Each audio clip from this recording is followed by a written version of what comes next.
Hello friends, आप सभी का पाथ फाइंडर्स बाय अनअकैडमी पे स्वागत है।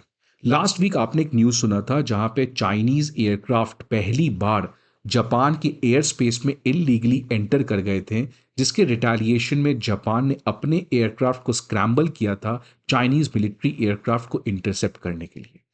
आज उसी कॉन्टेक्स्ट में एक और इंपॉर्टेंट जियोपॉलिटिकल न्यूज़ उसी पर्टिकुलर रीजन से देखने को मिल रहा है जहां पे चाइना के काफ़ी करीब दोस्त रशिया उसके एयरक्राफ्ट जो हैं वो चाइन जापानीज एयर स्पेस में एंटर कर गए, जिसके रिटेलिएशन में जापान ने अपने खुद के फाइटर जेट्स को स्क्रैम्बल किया रशियन एयरक्राफ्ट को इंटरसेप्ट करने के लिए।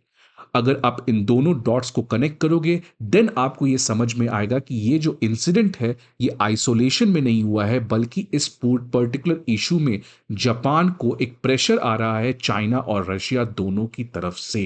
ये दोनों कंट्रीज जापान के ऊपर एक तरीके से टारगेटेड वे में उनको प्रोवोक करना चाह रहे हैं, क्योंकि चाइना और रशिया है ये दोनों एक दूसरे के थ्रू ये अमेरिका को मैसेज देना चाह रहे हैं कि आपके जो सबसे इंपॉर्टेंट अलायंस पार्टनर इस पर्टिकुलर एरिया में उनको हम परेशान कर सकते हैं किसी भी समय। सो एक तरीके से ये जो दोनों इंसिडेंट है चाइना और रशिया के द्वारा जापान को लेके, ये हमारे लिए बहुत ज़्यादा इंपॉर्टेंट हो जाता है इन चीज़ों को समझना।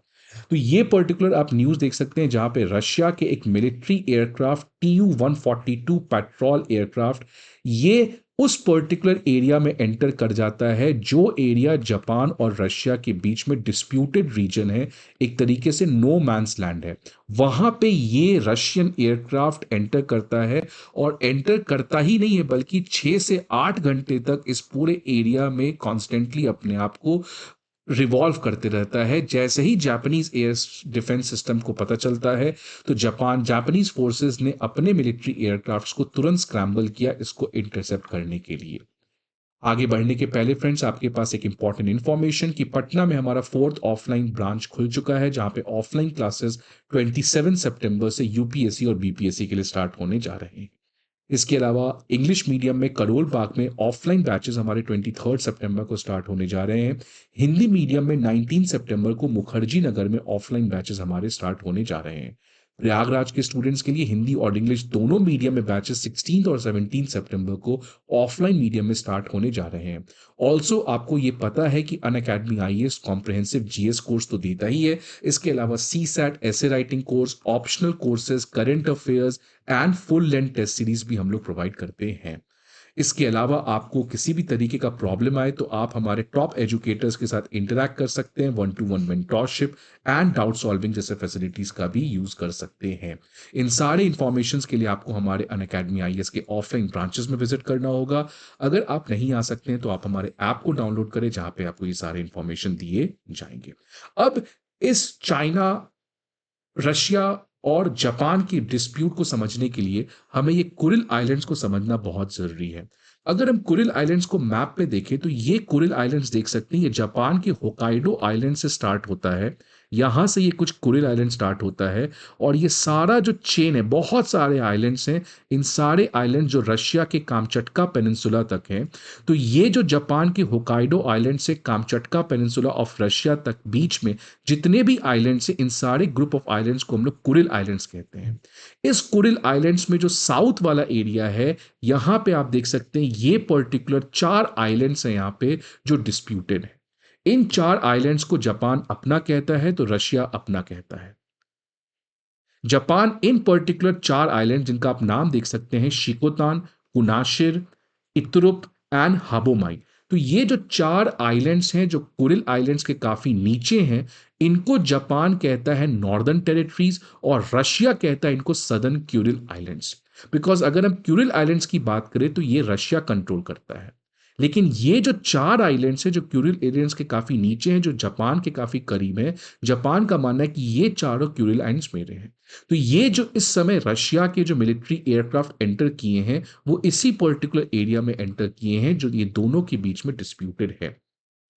सो आप देख सकते हैं कि ये जो आइलैंड चेन है क्यूरिल, ये कहाँ से स्टार्ट होता है? ये पैसिफिक में होता है और ये स्टार्ट कहाँ से होता है? जापान के होकाइडो आइलैंड से। ये जापान का आपका होकाइडो आइलैंड हो गया और वो खत्म कहाँ तक होता है? रशिया के कामचटका पेनिनसुला तक। और इसमें जो ये 4 आइलैंड्स हैं जिसको रशिया जो है वो सदर्न क्यूरिल कहता है और जापान इसको नॉर्दर्न टेरिटरी कहता है। ये जो दोनों डिस्प्यूट है कंट्रीज के बीच में, ये 60 साल पुराना डिस्प्यूट है और इनका नाम आप यहाँ पे देख सकते हैं। तो ये पर्टिकुलर मैप पे आप देख सकते हैं कि ये जो हमारा 4 क्यूरिल आइलैंड्स के काफी नीचे वाला आइलैंड है जो जापान के होकाइडो आइलैंड के काफी करीब है, ये सारे वॉल्केनिक आइलैंड्स से यहाँ पे हमारा मेजर डिस्प्यूट है जापान और रशिया के बीच में। अगर हम थोड़ा सा इन दोनों जापान और रशिया के जो ये बॉर्डर डिस्प्यूट्स है इनके थोड़े हिस्टोरिकल कॉन्टेक्स्ट में बात करें तो 1855 में रशिया और जापान के बीच में ट्रीटी ऑफ शिमोडा हुआ था, जहां पे जापान ने ये कहा कि आप पूरा क्यूरिल आइलैंड रख लें, केवल आप हमें ये 4 सदर्न आइलैंड्स दे दें। सो ट्रीटी ऑफ शिमोडा के अंदर जापान के पास ये चारों सदर्न आइलैंड्स उसके कंट्रोल में गए और रशिया बाकी के सारे आइलैंड्स को अपने अंदर रख लिया। लेकिन फिर पता है आपको क्या हुआ कि सेकेंड वर्ल्ड वॉर हुआ और सेकेंड वर्ल्ड वॉर के बाद जब अमेरिका ने जापान के ऊपर न्यूक्लियर बॉम्ब यूज किया था और जापान पूरी तरीके से परेशान या बर्बाद हो चुका था, इसी चीज का फायदा रशिया ने उठाया और रशिया ने तुरंत ही इस न्यूक्लियर बॉम्ब के बाद अपना वॉर स्टार्ट कर दिया जापान के साथ और सारा क्यूरिल आइलैंड्स अपने कंट्रोल में ले लिया। सो ये जो पूरा क्यूरिल आइलैंड्स है, साउथ नीचे वाला 4 आइलैंड्स और बाकी जितने भी आइलैंड्स है इस पूरे एरिया में, साथ साथ जो ये शैखेलिन आइलैंड्स है जो बहुत इंपॉर्टेंट है रशिया के लिए, और ये पूरा क्यूरिल आइलैंड्स ये सेकेंड वर्ल्ड वॉर के बाद रशिया ने ले लिया। अब इसके बाद आपको पता है कि जापान क्योंकि सेकेंड वर्ल्ड वॉर हार चुका था, इसके बाद एक 1951 में सैन फ्रांसिस्को पीस ट्रीटी होता है जो कि एलाइड कंट्रीज और जापान के बीच में होता है, जो एक तरीके का पीस ट्रीटी था क्योंकि जापान हार चुका था। लेकिन इस पीस ट्रीटी को रशिया ने साइन नहीं किया, इसीलिए साइन नहीं किया बिकॉज इस पीस ट्रीटी में जापान ने कहा कि हम सारे क्यूरिल आइलैंड्स के ऊपर जो कंट्रोल है वो अपना क्लेम जो है क्यूरिल आइलैंड्स पे वो हम खत्म कर देंगे। सो जापान ने कहा कि हम क्यूरिल आइलैंड्स के ऊपर जो क्लेम है वो खत्म कर देंगे, लेकिन एक बहुत इंपॉर्टेंट कैविएट है इसके पीछे कि जापान ने कहा कि ये जो 4 आइलैंड्स हैं ये क्यूरिल आइलैंड्स में नहीं आते। विच मीन्स जापान इफेक्टिवली ये कहना चाह रहा है कि हम सारे क्यूरिल आइलैंड्स के ऊपर अपना क्लेम छोड़ दे रहे हैं, लेकिन क्योंकि ये 4 आइलैंड्स मैं क्यूरिल आइलैंड्स में मानता ही नहीं हूं, दैट मीन्स ये चारों आइलैंड्स मेरे हैं।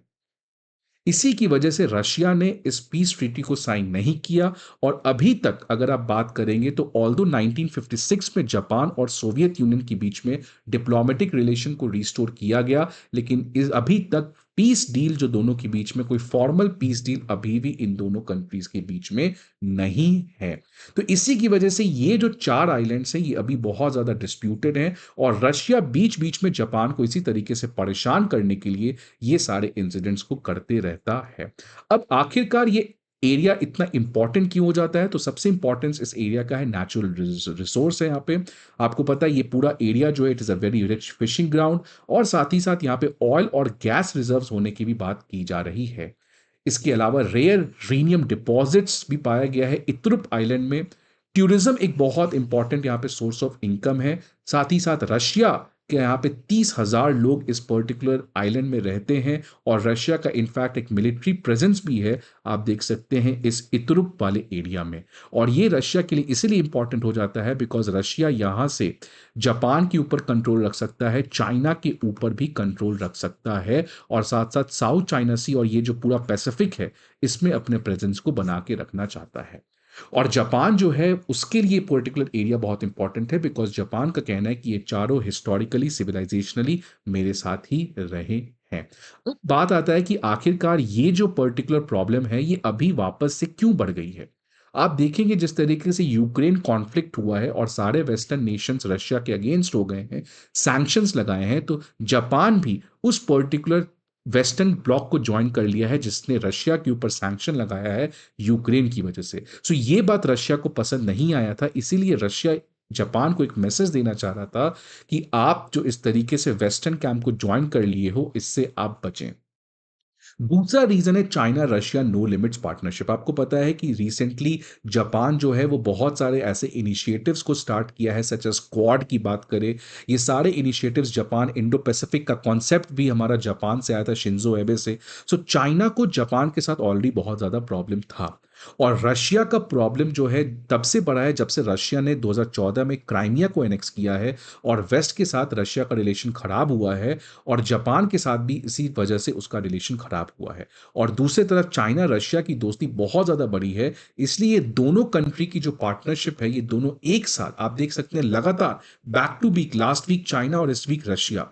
तो ये बताता है कि दोनों कंट्रीज एक साथ आके जापान को परेशान करना चाहते हैं। ये न्यूज आप देख सकते हैं लास्ट वीक का है, जब पहली बार चाइनीज मिलिट्री प्लेन जो है वो जापान के टेरिटोरियल एयर स्पेस में इलीगली इसी तरीके से एंटर किए थे। अब जापान इन चीजों से बचने के लिए कर क्या रहा है? जापान दो चीज कर रहा है, इंटरनल बैलेंसिंग और एक्सटर्नल बैलेंसिंग। इंटरनल बैलेंसिंग का मतलब कि चाइना अपने इंटरनल स्ट्रेंथ्स के ऊपर काम कर रहा है। इंटरनल स्ट्रेंथ्स के ऊपर मतलब अपने इकोनॉमी को रेजिलियंट बना रहा है, और साथ ही साथ अपने डिफेंस को बहुत ज्यादा मॉडर्नाइज और अपग्रेड कर रहा है। क्योंकि आपको पता होगा जापान जो है वो पैसिफिज्म को फॉलो करता है, और पैसिफिज्म का मतलब कि हम अपने कंट्री में केवल उतना फोर्स रखेंगे जिससे हमारा सेल्फ डिफेंस हो सके, ना कि हम किसी कंट्री के साथ वॉर में जाएं, उस कंट्री को हम वॉर में हराएं।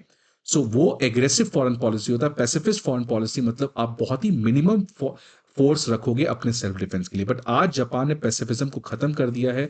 जिस तरीके से जापान का खतरा चाइना से, नॉर्थ कोरिया से, और अब रशिया भी इन जो जापान के ऊपर टेंशन इसको बढ़ा रहा है, तो जापान अपने डिफेंस के ऊपर बहुत ज्यादा काम कर रहा है। साथ ही साथ जापान एक्सटर्नली बहुत सारे लाइक माइंडेड कंट्रीज के साथ, लाइक इंडिया, ऑस्ट्रेलिया, अमेरिका, इन कंट्रीज के साथ मिलकर चाइना और रशिया को काउंटर करना चाह रहा है। और इसीलिए क्वाड जैसे इनिशिएटिव्स को स्टार्ट भी जापान के शिंजो एबे के द्वारा किया गया था। इंडिया के लिए काफी अच्छी न्यूज नहीं है, बिकॉज इंडिया के लिए आप देखोगे रिसेंटली बहुत प्रॉब्लम हो गया है। इंडिया रशिया का भी दोस्त है और वेस्ट का भी दोस्त है। इन दोनों को मैनेज करना अभी तक आसान था, बिकॉज वेस्ट और रशिया की रिलेशनशिप काफी अच्छी थी। लेकिन दिन पर दिन आप देख रहे हैं कि वेस्ट और रशिया के जो रिलेशन है वो कॉन्स्टेंटली डिटोरिएट कर रहे हैं। आप देखेंगे रशिया यूक्रेन वॉर के बाद रशिया और वेस्ट एक तरीके से दोनों के बीच जो दुश्मनी है वो वापस से कोल्ड वॉर लेवल पे पहुंच चुकी है। इसलिए इंडिया को दोनों बोट पे राइड करना ये बहुत मुश्किल पड़ रहा है। तो पहले आप देखिए रशिया के साथ दोस्ती और अमेरिका के साथ दोस्ती, अब देख रहे हो रशिया और जापान के बीच में प्रॉब्लम है, तो इंडिया क्या करेगा? सो इंडिया के लिए जो बैलेंसिंग का काम है ये थोड़ा चैलेंजिंग दिन पर दिन होते जा रहा है, जैसे रशिया और वेस्ट की रिलेशन खराब हो रही है। ये जो इंसिडेंट है जहां पे जापान का डिस्प्यूट चाइना और रशिया के साथ चल रहा है, ये आइसोलेटेड नहीं है। इस पर्टिकुलर एरिया में और बहुत सारे डिस्प्यूट चल रहे हैं। आपको पता है कि रिसेंटली चाइनीज एयरक्राफ्ट ताइवान के एयर स्पेस में एंटर कर गए थे, तो चाइना ताइवान का रिलेशन प्रॉब्लम में है। जापान का रिलेशन चाइना रशिया के साथ प्रॉब्लम है, और ये सारे साउथ चाइना सी आसियान कंट्रीज का प्रॉब्लम चाइना के साथ है, साउथ चाइना सी का। तो ये सारे वजह से ये जो पूरा इंडो पैसिफिक का एरिया है ये बहुत ज्यादा प्रॉब्लमेटिक हो गया है, जिसकी वजह से ये बहुत ज्यादा प्रोबेबल है कि जो अगला वॉर है अब वो यूरोप से हटकर कहीं पे होगा, तो वो इंडो पैसिफिक में होगा। और इसीलिए ये पर्टिकुलर जो इंडो पैसिफिक का एरिया है it has became one of the greatest geopolitical flash points. और आने वाले टाइम में it can happen at any point of war, at any point of time, कि कोई ना कोई वॉर या किसी तरीके का जियोपॉलिटिकल टर्बुलेंस इस रीजन में हमें देखने को मिल सकता है। So thank you for watching this session. See you again in the next video. Till then, goodbye and take care.